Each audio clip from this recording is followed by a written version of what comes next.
સ્કંદ પુરાણની કથાને આગળ વધારીએ. ભાગ 40 બદ્રિકાશ્રમ મહાત્મય. બધા તીર્થોનું સંક્ષિપ્ત મહાત્મય તથા બદ્રી ક્ષેત્રના વિસ્તૃત મહિમાનો આરંભ.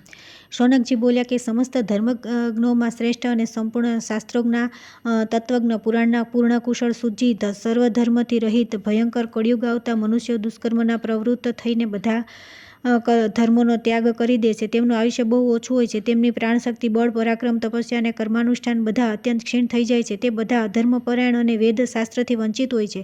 તીર્થયાત્રા, તપસ્યા, દાન અને ભગવાન વિષ્ણુની ભક્તિનો તેમનામાં અભાવ જેવું હોય છે. આવા ક્ષુદ્ર મનુષ્યોનો ઓછા પ્રયાસથી કઈ રીતે ઉદ્ધાર થઈ શકે છે? સુજી બોલ્યા કે હે મહાભાગ શૌનક, તમને સાધુવાદ આપું છું. તમે સદા અન્યના હિતમાં તત્પર રહો છો. ભગવાન વિષ્ણુની ભક્તિમાં આસક્ત હોવાના કારણે તમારા મનનો મેલ ધોવાઈ ગયો છે. સંસારમાં સાધુ પુરુષોનો સંગ દુર્લભ છે, જે અજિતાત્મા પુરુષોના સંચિત પાપોને હરી લે છે અને અધિક પુણ્યના કારણે તેમને ઉત્તમ ગતિ પ્રદાન કરે છે. ત્રણેય લોકના મનુષ્યોના માટે સત્સંગ દુર્લભ છે. તે કર્મપાશથી પીડિત મનુષ્યોની હૃદય ગ્રંથિના આંતરિક બંધનને દૂર કરે છે. બહુ ઓછું બોલનારા અને એકમાત્ર ભગવાનની ભક્તિ કરનારા લોકોને ઊંચું પદ આપે છે અને જન્મ મૃત્યુના ચક્કરથી થાકેલા માનવીને ચિર વિશ્રામની પ્રાપ્તિ કરાવવામાં કારણ હોય છે. શૌનકજી, આવો જ પ્રશ્ન પૂર્વકાળમાં પરમ સુંદર કૈલાસ પર્વતના શિખર પર શ્રોતા ઋષિઓ સમક્ષ સત્પુરુષોનું કલ્યાણ કરવા માટે સ્વામી કાર્તિકેયજીએ ભગવાન શંકરની સામે ઉપસ્થિત કર્યો હતો. ત્યારે મહાદેવજીએ કહ્યું કે હે સદાનંદ, પરમાર્થના પદ પર ચાલનારા પુરુષોને વૈકુંઠધામ પ્રદાન કરનારા ઘણા તીર્થ અને ક્ષેત્ર છે.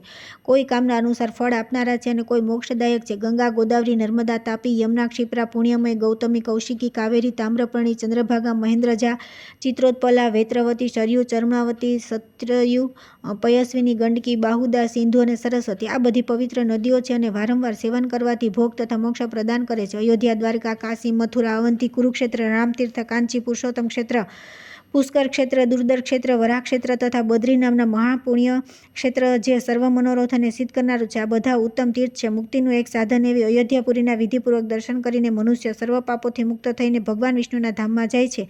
જાત જાતની ભગવાન વિષ્ણુની સેવાપૂર્વક પૂજન કરીને નૃત્ય અને કીર્તન કરનારા પુરુષને ઘરનો ત્યાગ કરીને શ્રીહરિનું ચિંતન કરવાથી ઘરની આસક્તિ અને મૃત્યુ પર વિજય પ્રાપ્ત કરી લે છે.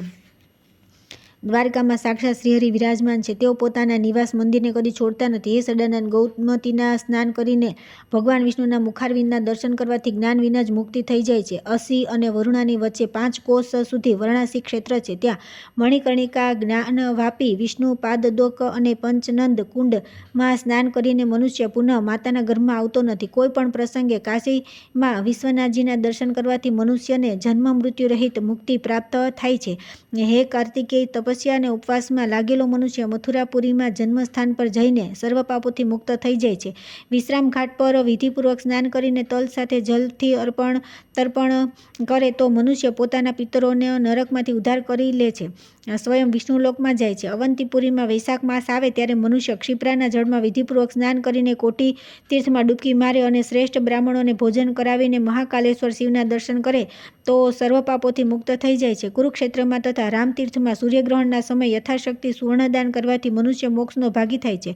હરિક્ષેત્રમાં પાદોદક તીર્થના જળમાં સ્નાન કરી શ્રીહરિના દર્શન કરવાથી પુરુષ બધા પાપોથી મુક્ત થઈને ભગવાન વિષ્ણુ સાથે આનંદ ભોગવે છે. વિષ્ણુ કાંચીમાં સાક્ષાત ભગવાન વિષ્ણુ અને શિવ કાંચીમાં સાક્ષાત ભગવાન શિવ નિવાસ કરે છે. બંનેમાં કોઈ ભેદ ન હોવાથી બંનેની ભક્તિથી મુક્તિ મળે છે. ભેદ બુદ્ધિ પેદા કરવાથી મનુષ્યોની નિંદિત ગતિ થાય છે. પુરુષોત્તમ ક્ષેત્રમાં માર્કંડેય સરોવરના જળમાં સ્નાન કરીને એકવાર જગન્નાથજીના દર્શન કરી લેવાથી મનુષ્યને જ્ઞાન અને યોગ વિના પણ પુનર્જન્મ થતો નથી. રોહિણી ક્ષેત્રમાં આવેલા સમુદ્રમાં તથા ઇન્દ્રધુમ્ન સરોવરમાં સ્નાન કરી ભગવાન વિષ્ણુના પ્રસાદને ગ્રહણ કરીને મનુષ્ય વૈકુંઠમાં સ્થાન પામે છે. કાર્તિકી પૂર્ણિમાએ પુષ્કર તીર્થમાં સ્નાન કરીને દક્ષિણા સહિત શ્રદ્ધા અને ભક્તિપૂર્વક બ્રાહ્મણ ભોજન કરાવીને મનુષ્ય બ્રહ્મલોકમાં પ્રતિષ્ઠિત થાય છે. માઘ માસમાં ભક્તિભાવથી ત્રિવેણી સંગમમાં સ્નાન કરીને મનુષ્ય તે પુણ્યને પ્રાપ્ત કરે છે જે બદ્રી તીર્થના કીર્તનથી પ્રાપ્ત થાય છે. ભગવાન વિષ્ણુનું બદ્રી નામનું ક્ષેત્ર ત્રણેય લોકમાં દુર્લભ છે. તેના સ્મરણ માત્રથી મહાપાતકી મનુષ્ય પણ તત્કાલ પાપ રહિત થઈને મૃત્યુ પછી મોક્ષ પ્રાપ્ત કરે છે. સ્વર્ગ, પૃથ્વી તથા રસાતલમાં ઘણા તીર્થો છે, પરંતુ બદ્રી તીર્થ જેવું કોઈ તીર્થ ન થયું છે ન થશે. હે કાર્તિકેય, તપ, ભોગ અને સમાધિથી તથા સંપૂર્ણ તીર્થોમાં સ્નાન કરવાથી જે ફળ પ્રાપ્ત થાય છે તે બદ્રી ક્ષેત્રમાં સારી રીતે દર્શન કરવા માત્રથી મળી જાય છે. બદ્રી ક્ષેત્રનો મહિમા. અગ્નિદેવના સર્વભક્ષણ રૂપ દોષનું નિવારણ. સ્કંદે પૂછ્યું કે આ ક્ષેત્રની ઉત્પત્તિ કઈ રીતે થઈ? આ ક્ષેત્રનું સેવન કોણે કર્યું તથા આ ક્ષેત્રના અધિપતિ કોણ છે? આ બધું મને વિસ્તારથી કહો. ભગવાન શિવે કહ્યું કે આ બદ્રી ક્ષેત્ર અનાદિ સિદ્ધ છે. જેમ વેદ ભગવાનના શરીર છે તે જ પ્રમાણે આ પણ છે. આ ક્ષેત્રના અધિપતિ સાક્ષાત ભગવાન નારાયણ છે. નારદ વગેરે મહર્ષિઓએ આ તીર્થનું સેવન કર્યું છે. કાશીમાં શ્રી પર્વતના શિખર પર તથા કૈલાસમાં પાર્વતી સહિત મારી જેવી પ્રીતિ છે તેનાથી અનંત ગણી બદ્રી ક્ષેત્રમાં છે. અન્ય તીર્થોમાં સ્વધર્મનું વિધિપૂર્વક પાલન કરીને મૃત્યુ થાય તો મુક્તિ મળે છે, પરંતુ બદ્રી ક્ષેત્રમાં દર્શન માત્રથી મુક્તિ હાથમાં આવી જાય છે. જ્યાં ભગવાન નારાયણના ચરણોનું સાનિધ્ય છે, જ્યાં સાક્ષાત અગ્નિદેવનો નિવાસ છે અને કેદાર રૂપે મારું લિંગ પ્રતિષ્ઠિત છે, તે બધું બદ્રી ક્ષેત્રની અંતર્ગત છે. કેદારના દર્શન, સ્પર્શ તથા ભક્તિભાવથી પૂજન કરવાથી કરોડો જન્મનું પાપ તત્કાળ ભસ્મ થઈ જાય છે. તે ક્ષેત્રમાં ખાસ કરી હું મારી સંપૂર્ણ કળાથી સ્થિત રહું છું. ત્યાં મારા વિગ્રહમાં 15 કલાઓ વિદ્યમાન છે. ત્યાં કોમળ કમળ જેવી કાંતિથી સુશોભિત મુખ કમળવાળા શિવ ભક્તો બે હાથ જોડીને મારી સામે દ્રષ્ટિ રાખીને પ્રદોષકાળમાં મારી જ ઉપાસના કરે છે. હાથમાં જપમાળા તથા મનમાં શાંતિ અને સંતોષ ધારણ કરીને દરરોજ મારી પ્રાર્થના અને વંદના કરનાર મારા ભક્તો સદા મારા ચરણોના ચિંતનથી વિજ્ઞાન સ્વરૂપ થઈને હૃદયમાં રહેલા કામને નષ્ટ કરીને સર્વભાવે નિરંતર મારી ભક્તિ કરે છે. કાશીમાં મૃત્યુ પામેલા જીવોને તારક બ્રહ્મ મુક્તિ આપે છે, પરંતુ કેદારમાં ક્ષેત્રમાં મારા લિંગના પૂજનથી મનુષ્ય મુક્તિ થઈ જાય છે. શ્રી નારાયણના ચરણોની સમય પ્રકાશમાન અગ્નિતીર્થના તથા મારા કેદાર નામના મહાલિંગના દર્શન કરી મનુષ્યનો પુનર્જન્મ થતો નથી. પૂર્વકાળમાં ઉર્ધ્વ રહેતા નૈષ્ટિક બ્રહ્મચારી ઋષિઓનો સમુદાય પ્રયાગમાં એકત્ર થયો હતો, જ્યાં ભગવતી ગંગા યમુના સાથે મળ્યા છે અને જ્યાં ત્રિભુવન વિખ્યાત દશાશ્વમેઘ નામનું તીર્થ છે. ત્યાં ભગવાન અગ્નિદેવે ઋષિઓની સામે આવીને વિનીત ભાવે પૂછ્યું કે તમારા લોકોની એક દ્રષ્ટિ અને એક જ્ઞાન છે. તમે બધા બ્રહ્મવેતાઓમાં શ્રેષ્ઠ દિનજનો માટે કરુણાશીલ છો. તમને અહીં ઉપસ્થિત થયેલા જોઈને હું પૂછું છું, સર્વ પ્રકારની દૂષિત વસ્તુઓના ભક્ષણના પાપથી મારું અંતઃકરણ લિપ્ત થઈ ગયું છે. હે બ્રહ્મજ્ઞાનીઓ, મારા ઉદ્ધાર કઈ રીતે થશે તે જણાવો. એટલામાં જ બધા મુનિઓમાં શ્રેષ્ઠ વ્યાસજી ગંગામાં સ્નાન કરીને ત્યાં આવી પહોંચ્યા અને આ પ્રમાણે બોલ્યા, હે અગ્નિદેવ, તમારા સર્વ ભક્ષણરૂપી પાપની નિવૃત્તિ માટે એક શ્રેષ્ઠ ઉપાય છે.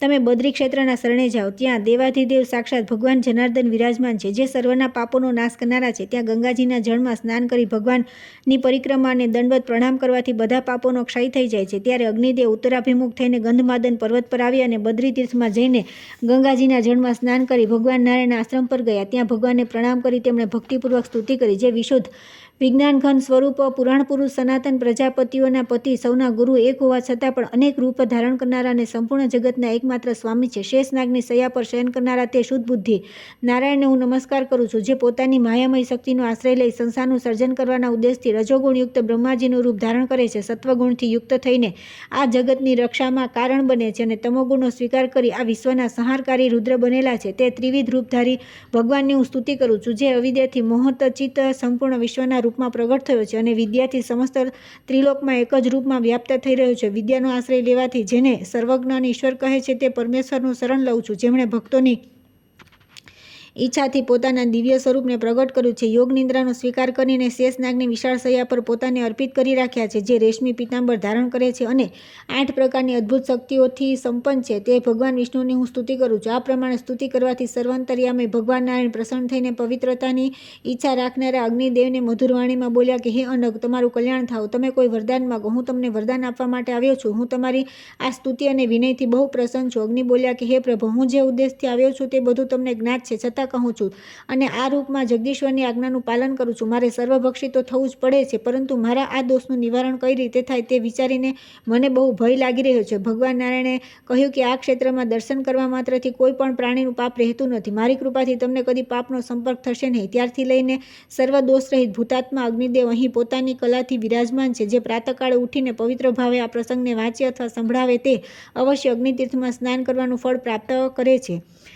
ત્યાર પછી આવે છે બદ્રી ક્ષેત્રની 5 શિલાઓમાંથી નારદ શિલા અને માર્કંડેય શિલાનું મહાત્મ્ય. મહાદેવજી કહે છે કે હે સ્કંદ, જે મહાપાતકી અને અતિપાતકી છે તે પણ અગ્નિતીર્થમાં સ્નાન કરવાથી પવિત્ર થઈ જાય છે. જેમ અત્યંત મલિન સોનું અગ્નિમાં તપાવવાથી શુદ્ધ થઈ જાય છે, તે જ પ્રમાણે દેહધારી પ્રાણી અગ્નિતીર્થમાં આવીને પાપ મુક્ત થઈ જાય છે. જે 5 પ્રકારના મહાપાતક કરનારા છે તે પણ આ તીર્થમાં સ્નાન કરીને પ્રાણાયામ અને જપ કરવાથી શુદ્ધ થઈ જાય છે, એવો મારો મત છે. અહીં જે 5 શિલાઓ છે તેમાં સદા ભગવાન વિષ્ણુનો નિવાસ છે. ત્યાં સર્વ પાપનાશક અગ્નિતીર્થ છે. સ્કંદે પૂછ્યું કે હે પિતાજી, ત્યાં કેવી 5 શિલાઓ છે અને તેનું નિર્માણ કોણે કર્યું છે? આ બધું મને જણાવવાની કૃપા કરો. ભગવાન શિવજી બોલ્યા, બેટા, અહીં નારદી, નારસિંહી, વારાહી, ગારુડી અને માર્કંડેય આ 5 શિલાઓ પ્રસિદ્ધ છે, જે પૂર્ણ કામનાઓને સિદ્ધ કરનારી છે. એકવાર ભગવાન નારદે એક શિલા પર બેસીને માત્ર વાયુ પીને મહાવિષ્ણુના દર્શન કરવા માટે અત્યંત કઠોર તપસ્યા કરી.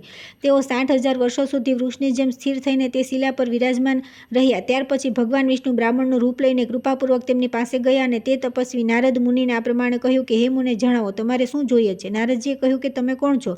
આ નિર્જન વનમાં તમારા દર્શનથી મારા મનમાં બહુ પ્રસન્નતા થઈ રહી છે. નારદજીના આ પ્રમાણે કહેવાથી ભગવાન વિષ્ણુએ કૃપાપૂર્વક પોતાના દિવ્ય સ્વરૂપના દર્શન કરાવ્યા. તેમના હાથમાં શંખ, ચક્ર, ગદા વગેરે આયુધ શોભી રહ્યા હતા. તેઓ પીતાંબરથી સુશોભિત અને કમળોની માળાથી વિભૂષિત હતા. લક્ષ્મીનું નિર્મળ નિવાસ એવું ભગવાનનું શ્રી વક્ષ, સ્ત્રીવત્સ ચિહ્ન તથા કૌસ્તુભમણીની પ્રભાથી પ્રકાશમાન હતું. સુનંદ વગેરે પાર્ષદો ભગવાન જનાર્દનની સ્તુતિ કરી રહ્યા હતા. તેમને જોઈને નારદજીના શરીરમાં જાણે નૂતન પ્રાણ આવી ગયા. તેઓ એકદમ ઊભા થઈ ગયા અને હાથ જોડીને વારંવાર નમસ્કાર કરી જગદીશ્વરોના પણ ઈશ્વર વિષ્ણુની સ્તુતિ કરવા લાગ્યા, જે સર્વના સાક્ષી અને સંપૂર્ણ જગતના અધીશ્વર છે. જેમણે ભક્તોની ઈચ્છાથી દિવ્ય દેહ ધારણ કર્યો છે, જેઓ શરણાગતોના માટે દયાના સાગર છે. તે પાવન દિવ્ય મૂર્તિધારી ભગવાન શ્રીહરિ, મારા પર પ્રસન્ન થાઓ. જેઓ સંપૂર્ણ જગતના હિત માટે અને સાધુ પુરુષોના મનને સંતુષ્ટ અને તેમનું કલ્યાણ કરવા માટે તરત જ પોતાની કળાઓ દ્વારા દિવ્ય દેહ ધારણ કરીને પ્રસન્નતાપૂર્વક દિવ્ય લીલા અને હાસ્યપૂર્ણ દ્રષ્ટિ પ્રગટ કરે છે. સત્વગુણોનો સમુદાય જ જેમનું સ્વરૂપ છે, તે ભગવાન વિષ્ણુ, મારા પર પ્રસન્ન થાઓ. જેમના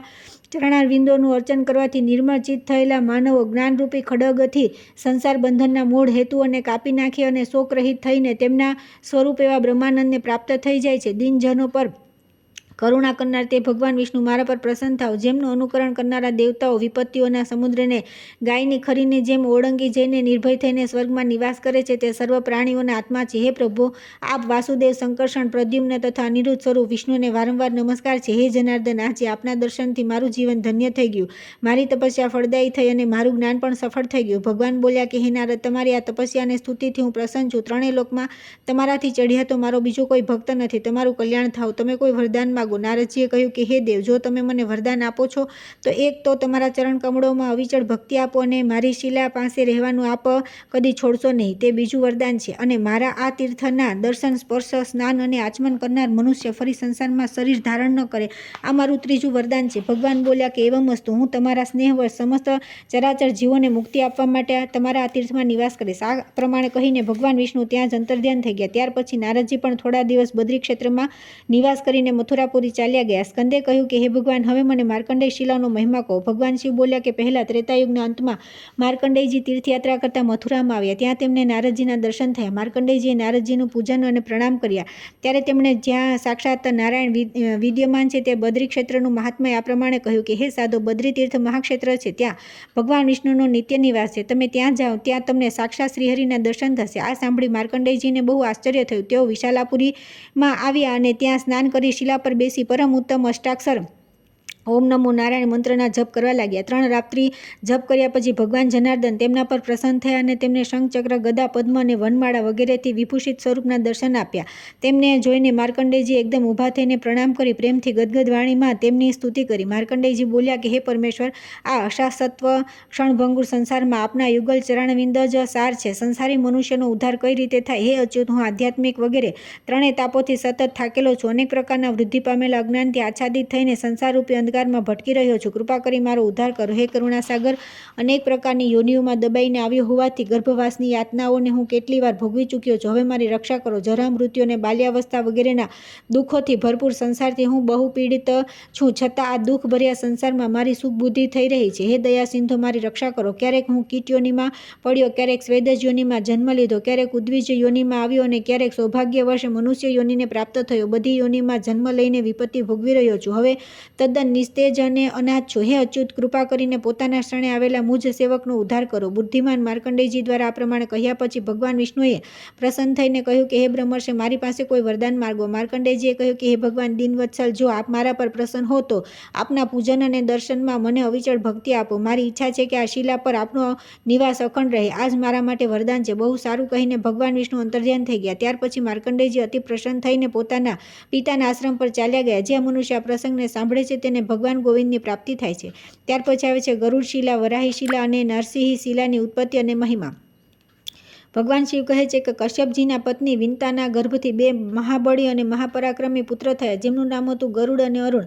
એમાંથી અરુણ તો સૂર્યના સારથી થયા અને ગરુડે ભગવાન વિષ્ણુનું વાહન થવાની અભિલાષાથી બદ્રી ક્ષેત્રના દક્ષિણ ભાગમાં ગંધમાદનના શિખર પર તપસ્યા પ્રારંભ કરી. તેઓ કંદમૂળ અને જળનો આહાર કરીને દ્વંદ્વોને ધૈર્યપૂર્વક સહી જપ કરનારાઓમાં સર્વશ્રેષ્ઠ થઈને એક પગે પૃથ્વી પર ઊભા રહીને જપ કરતા હતા. ભગવાનના દર્શનની લાલસાથી તેમણે ઘણા વર્ષો સુધી તપસ્યા કરી. ત્યારે સાક્ષાત ભગવાન વિષ્ણુ પીતાંબર ધારણ કરીને, શંખ, ચક્ર, ગદા, પદ્મ ધારણ કરીને પૂર્વ દિશામાં ઉદિત થતા પૂર્ણચંદ્રની જેમ ગરુડની સામે પ્રગટ થયા અને મેઘ જેવી ગંભીર વાણીમાં બોલ્યા. તેમ છતાં ગરુડ સમાધિમાંથી ન જાગ્યા. ત્યારે ભગવાને પોતાનો શ્રેષ્ઠ શંખ વગાડ્યો, છતાં તેનાથી પણ મહાત્મા ગરુડ ન જાગ્યા. ત્યારે ભગવાને ગરુડની અંદર પ્રવેશ કરીને તેનામાં બહિર્મુખ વૃત્તિ ઉત્પન્ન કરી અને ફરી બહાર આવીને પ્રગટ થઈ ગયા. તે સમયે ભગવાન વિષ્ણુને પોતાની સામે જોઈને ગરુડ નિર્ભય થઈ ગયા. તેમનું પૂરું શરીર રોમાંચિત થઈ ગયું અને તેમણે હાથ જોડીને ભગવાનની સ્તુતિ પ્રારંભ કરી. હે ભગવાન, 3 લોકમાં નિવાસ કરનારા દેહધારીઓના અંતઃકરણ આપનું નિવાસ સ્થાન છે. આપની જય હો, જય હો. તમે પોતાના ગુણોથી સમગ્ર પાપ રાશિનો નાશ કરો છો. સંપૂર્ણ દેહધારીઓ આપના યુગલ ચરણાવિંદોની મનોહર સુગંધનું અભિવાદન કરે છે. આપ અસંખ્ય શત્રુઓના સમૂહોનો નાશ કરનારા છો. આપના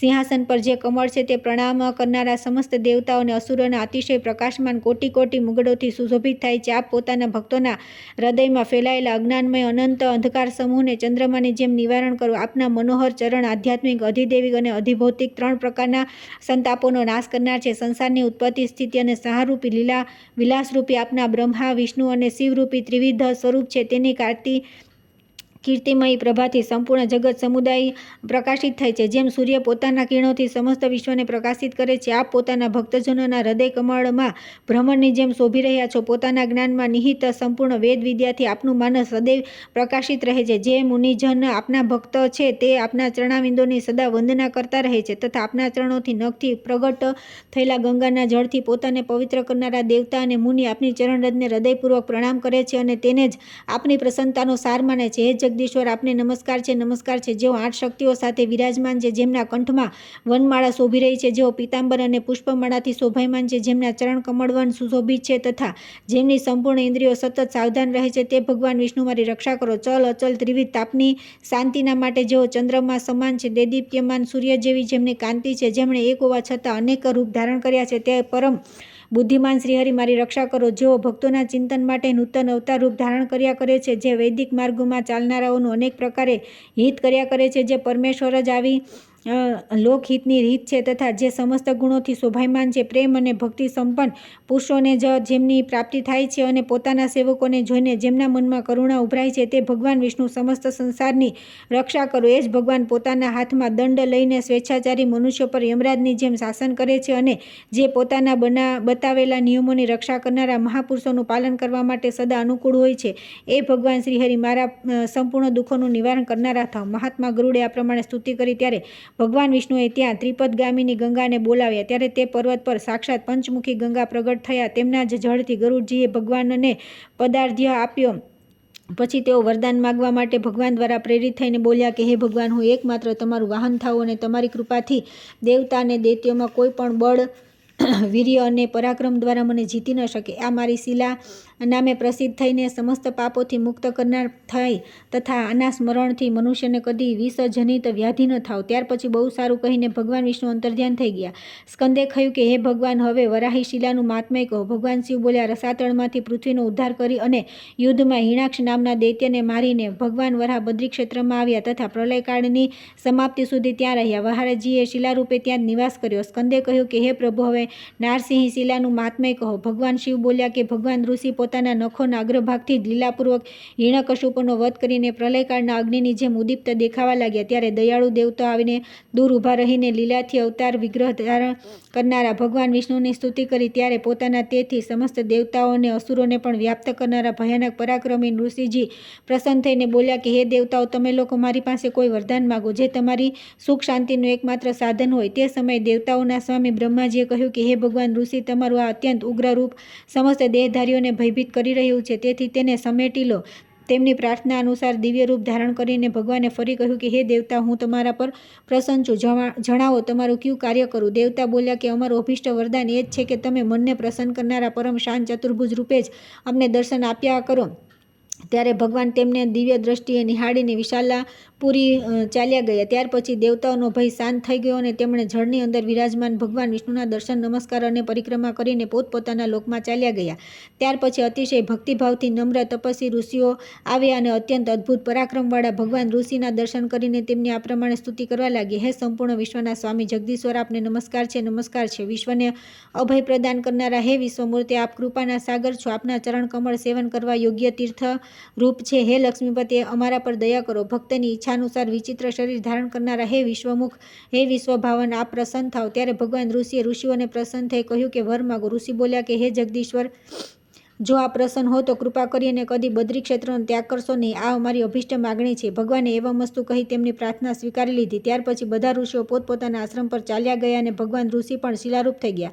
જે 3 ઉપવાસ કરીને ત્યાં ભગવાન ઋષિના ધ્યાનમાં જપમાં તત્પર થાય છે તે સાક્ષાત ઋષિ રૂપધારી ભગવાનના દર્શન પામે છે. જે મનુષ્ય શ્રદ્ધાપૂર્વક આ પ્રસંગને સાંભળે કે સંભળાવે છે તે બધા પાપોથી મુક્ત થઈને વૈકુંઠમાં નિવાસ કરે છે. ત્યાર પછી આવે છે બદ્રી ક્ષેત્ર અને ત્યાં ભગવાનના પ્રસાદ ગ્રહણનો વિશેષ મહિમા. સ્કંદે પૂછ્યું કે હે પ્રભો, ભગવાન વિષ્ણુ ત્યાં શા માટે નિવાસ કરે છે? તેમના દર્શન અને સ્પર્શ વગેરેથી શું પુણ્ય ફળ પ્રાપ્ત થાય છે? ભગવાન શિવ બોલ્યા કે પહેલા સતયુગના આદિમાં ભગવાન વિષ્ણુ તથા બધા પ્રાણીઓના હિતની ઈચ્છાથી મૂર્તિમાન થઈને રહેતા હતા. ત્રેતાયુગમાં ઋષિઓને માત્ર યોગાભ્યાસથી દર્શન થતા હતા. દ્વાપરમાં ભગવાન તદ્દન દુર્લભ થઈ ગયા હતા. તેમના દર્શન કઠિન થઈ ગયા હતા. ત્યારે દેવતાઓ અને મુનિ બૃહસ્પતિએ આગળ કરીને બ્રહ્માજીના લોકમાં ગયા અને તેમને પ્રણામ કરીને બોલ્યા કે હે પિતામહ, આપને નમસ્કાર છે. આપ સમસ્ત જગતના આશ્રય અને શરણાગતોના દુઃખ દૂર કરનારા છો. હે સુરેશ્વર, આપનું હૃદય કરુણાથી ભરેલું છે. જ્યારથી દ્વાપર આવ્યો છે, વિશાળ બુદ્ધિના ભગવાન વિષ્ણુ વિશાલાપુરી માં દેખાતા નથી. તેનું શું કારણ છે? ભગવાન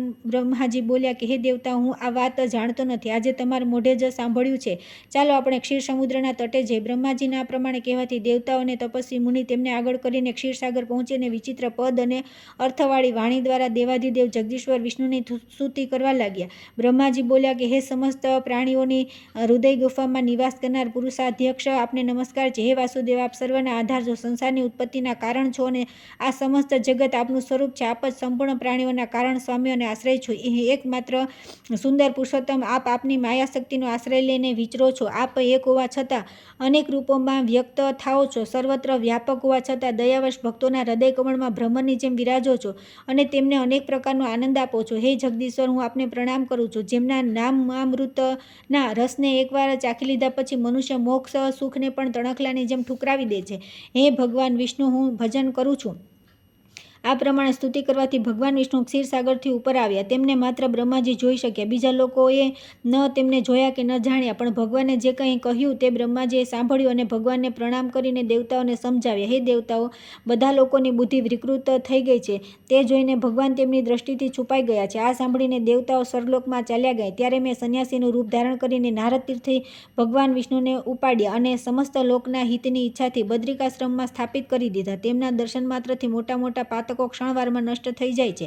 હે સડાનંદ, બદ્રી તીર્થના સ્વામી ભગવાન શ્રી હરિના દર્શન કરી મનુષ્ય ધર્મ અધર્મ પર વિજય મેળવીને અનાયાસે જ મોક્ષ પ્રાપ્ત કરી લે છે. બદ્રી તીર્થમાં સાક્ષાત ભગવાન નારાયણ નિવાસ કરે છે. કળિયુગમાં જેમને મોક્ષની ઈચ્છા હોય તેમણે બદ્રિકા ક્ષેત્રમાં દર્શન અવશ્ય કરવા જોઈએ, કેમ કે ત્યાં જ્ઞાન અને યોગ સાધના વિના જ એકમાત્ર એક જન્મમાં મનુષ્ય મોક્ષ પ્રાપ્ત કરી લે છે. જેમ દીવો જોયા પછી અંધકાર રહેતો નથી, તે જ પ્રમાણે બદ્રી ક્ષેત્રના દર્શન કર્યા પછી મનુષ્યને જન્મ મૃત્યુનો ભય રહેતો નથી. ભગવાન બદ્રીનાથને હું પ્રણામ કરું છું. બદ્રી ક્ષેત્રમાં ભગવાન વિષ્ણુની પ્રદક્ષિણા થાય છે. હે સદાનંદ, બદ્રી ક્ષેત્રમાં ભગવાન વિષ્ણુના પ્રસાદનો એક કણ પણ મળી જાય તો તે ગ્રહણ કરવાથી સમસ્ત પાપોનો આ રીતે નષ્ટ થઈ જાય છે. જે ભૂષાનો અગ્નિ સોનાને તપાવીને શુદ્ધ કરે છે. ભગવાન વિષ્ણુ નારદ આદિ ઋષિઓની સાથે જે અન્ન ગ્રહણ કરે છે તે પ્રસાદ અંતઃકરણની શુદ્ધિ માટે સૌએ વિના વિચારે ગ્રહણ કરવો જોઈએ. ભગવાનનો પ્રસાદ ગ્રહણ કરવા માટે દેવતાઓ પણ બદ્રી ક્ષેત્રમાં આવે છે અને ભગવાન ભોજન કરી લે તે પછી પ્રસાદ લઈને પોતાના લોકમાં ચાલ્યા જાય છે. આ પ્રમાણે પ્રહલાદ વગેરે ભક્તો તે પ્રસાદ લઈ ભગવાનના ધામમાં જાય છે. બાલ્યાવસ્થા, યુવાની અને વૃદ્ધાવસ્થામાં જાણી જોઈને જે પાપ કરવામાં આવ્યું હોય તે બદ્રી ક્ષેત્રમાં જઈ ભગવાન વિષ્ણુનો પ્રસાદ ભક્ષણ કરવાથી નષ્ટ થઈ જાય છે. જે પાપ માટે પ્રાણોનો અંત કરી દેવો એવું પ્રાયશ્ચિત છે તે પણ બદ્રી ક્ષેત્રમાં ભગવાન વિષ્ણુનો પ્રસાદ લેવાથી નિવૃત્ત થઈ જાય છે. બદ્રી ક્ષેત્રમાં ભગવાન વિષ્ણુનો પ્રસાદ ભક્ષણ કરવાથી મનુષ્ય ભગવાનની સાલોક્ય મુક્તિ પામે છે. જેના હૃદયમાં ભગવાન વિષ્ણુનું રૂપ, મુખમાં નામ, ઉદરમાં તેમનો પ્રસાદ અને મસ્તક પર નિર્માલ્ય સહિત ભગવાનનું ચરણામૃત છે તે વિષ્ણુરૂપ જ છે. બ્રહ્મહત્યા, મદિરાપાન, ચોરી અને ગુરુપત્ની ગમન આ મહાપાપ બદ્રી ક્ષેત્રમાં ભગવાન વિષ્ણુનો પ્રસાદ ગ્રહણ કરવાથી નષ્ટ થઈ જાય છે. પૃથ્વી પર જે તીર્થ, વ્રત અને નિયમ છે તેનાથી પણ શીઘ્ર બદ્રી ક્ષેત્રમાં ભગવાનનું ચરણામૃત પવિત્ર કરનારું છે. જો બદ્રી ક્ષેત્રમાં મનુષ્યને ભગવાનના ચરણામૃતનું બૃંદ પણ મળી જાય તો પછી તેને માટે શું દુર્લભ છે. પ્રાયશ્ચિત ત્યાં સુધી ગર્જના કરે છે જ્યાં સુધી બદ્રી ક્ષેત્રમાં ભગવાનનું ચરણામૃત નથી મળતું. જે મનુષ્યને અનાયાસે જ મોક્ષ માર્ગે જવાની ઈચ્છા હોય તેમણે પ્રયત્નપૂર્વક બદ્રી ક્ષેત્રમાં ભગવાન વિષ્ણુનો પ્રસાદ ગ્રહણ કરવો જોઈએ. જે મનુષ્ય બદ્રી ક્ષેત્રમાં કરેલ દાનને ગ્રહણ કરે છે તે પાપી જન્મ મૃત્યુ રૂપી સંસારમાં અવાગમન કરે છે. તેમને કદી યાત્રાનું ફળ મળતું નથી. બદ્રી ક્ષેત્રમાં સંન્યાસીઓને ભોજન આપવાથી અપરાધી પણ ભગવાનને પ્રિય થઈ જાય છે. વિષ્ણુ સમાન કોઈ દેવતા નથી. સંન્યાસી જેવું કોઈ સેવાનું પાત્ર નથી. બદ્રી ક્ષેત્ર જેવું કોઈ તીર્થ નથી. સંન્યાસીઓને અહીં વિશેષ ફળની પ્રાપ્તિ થાય છે.